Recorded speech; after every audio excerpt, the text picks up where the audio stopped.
સાહેબશ્રીને મારા નમસ્કાર. મારું નામ વિરલભાઈ સોનુભાઈ ગાંગોડા. હું ડાંગ જિલ્લાની ચિકાર પ્રાથમિક શાળામાં ધોરણ 7 માં અભ્યાસ કરું છું. હું આપને એક પ્રશ્ન પૂછવા માંગુ છું. સાહેબ, તમે આટલી બધી દોડાદોડ કરો છો તો ટાઈમ મેનેજમેન્ટ કેવી રીતે કરો છો?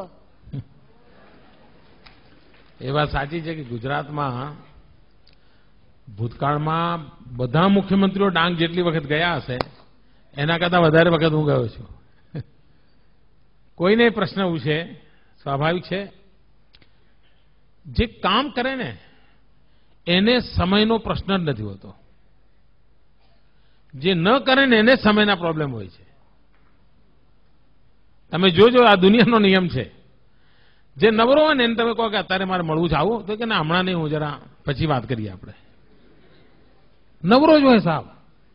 અને જે કામ કરવું હોય કે એમ કરો ને ભાઈ, તમે જો 9 વાગે આવી જાઓ તો 9 ને 9 ની 5 ની વચ્ચે આપણે એડજસ્ટ કરી લઈશું, બેસી લઈશું, તમે આવી જજો ને. ખરેખર જે કામ કરનારો માણસ હોય છે એને સમયની ક્યારેય ખોટ પડતી નથી. ભરપૂર સમય છે આપણી પાસે.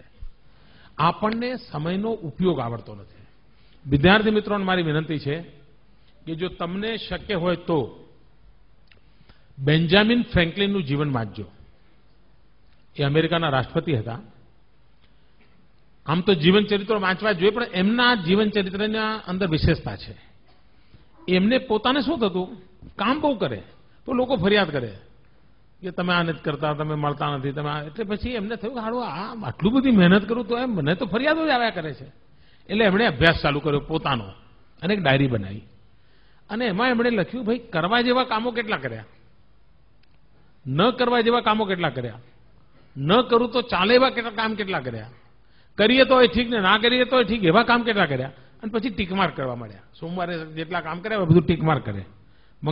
અઠવાડિયા પછી એમણે જોયું કે કરવા જેવા કામ ઓછામાં ઓછા કર્યા હતા અને ન કરું તો ચાલે એવા બધા જ કર્યા હતા. કારણ આપણને જ ખબર નથી હોતી કે હું આ ન કરું તો ચાલે, ભાઈ પછી કરી જવાય તો ને, પણ આપણે નક્કી નથી કરતા, પ્રાયોરિટી નક્કી નથી કરતા.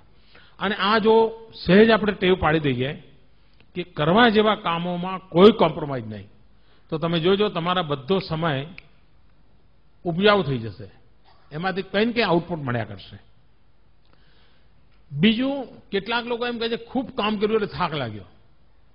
આ ખોટી વાત છે. ખૂબ કામ કરો એટલે થાક જ ના લાગે. ખૂબ કામ કરો એટલે સંતોષ થાય. તમને સાહેબે હોમવર્ક આપ્યું હોય, બધાને આપ્યું હોય, પણ જો પૂરું કરો એટલે કેવું હાશ એવું થાય છે કે નહીં? આ સત્ય છે. અને બાકી હોય તો મમ્મી હું દૂધ લેવા નહીં જાઉં, મારું લેસન બાકી છે. મમ્મી હું નાના ભાઈને નહીં રમાડું, મારું દૂધ બાકી છે. અરે મમ્મી તું રેડિયો બંધ કરને, મારું લેસન બાકી. એવું ચાલે ને ઘરમાં? કારણ કામ બાકી છે.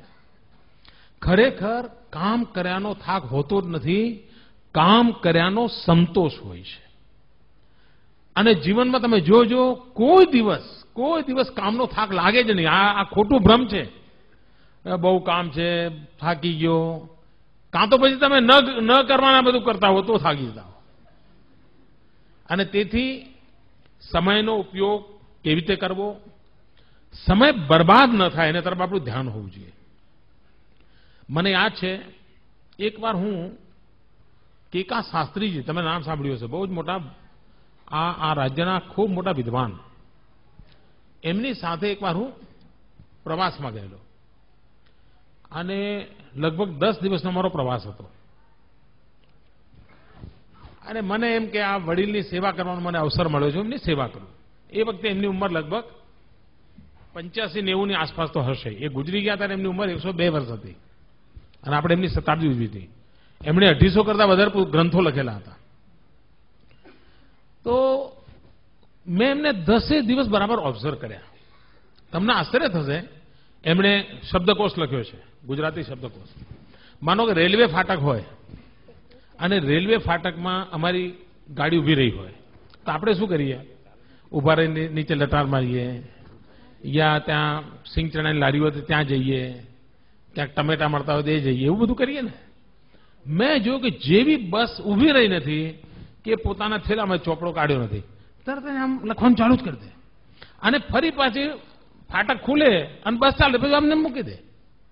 મને એમ થાય કે આ માણસ સમયનો કેટલો બધો ઉપયોગ કરે છે.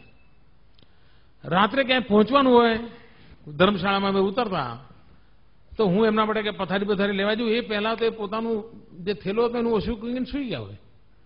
મારે એમને રાત્રે ઓઢાડવા પડે, કશું નહીં, કોઈ અપેક્ષા જ નહીં. ત્યારે હું જોતો હતો કે આ વ્યક્તિ આટલું બધું કામ કેવી રીતે કરી શક્યા હશે. સમયનો એટલો અદભુત ઉપયોગ કરતા હતા એ.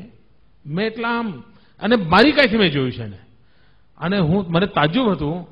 અને એમના જીવનક્રમની અંદર પૂજા પાઠ, લેખન, વાંચન, આ ચીજમાં કોઈ 1 મિનિટનો ફરક નહોતો પડતો. અને 10 દિવસનું એટલું હેક્ટિક શેડ્યુલ હતું. એ ઘરે રહીને જેટલા કામ પૂરા કરતા હતા એટલા જ કામ એમણે પ્રવાસમાં પણ પૂરા કર્યા. એટલે મારા મન પર એની અસર હતી. અને 85-90 વર્ષની ઉંમર, આપણા ઘરમાં આપણા દાદાજી 85-90 વર્ષના હોય તો શું કરતા હોય તમને ખબર છે ને. આ 85-90 વર્ષની ઉંમરે અને 103 વર્ષ જીવ્યા, જીવનને કેટલું પરફેક્ટ એમણે રાખ્યું હશે એનો તમે અંદાજ કરી શકો છો. તો સમયનો સદુપયોગ આ મંત્ર લઈને જો ચાલીએ, કરવા જેવા કામોને પૂરા કરવાનો આગ્રહ રાખીએ, કામમાં આનંદનો ભાવ અનુભવીએ તો આપણને ચોક્કસ પરિણામ મળે.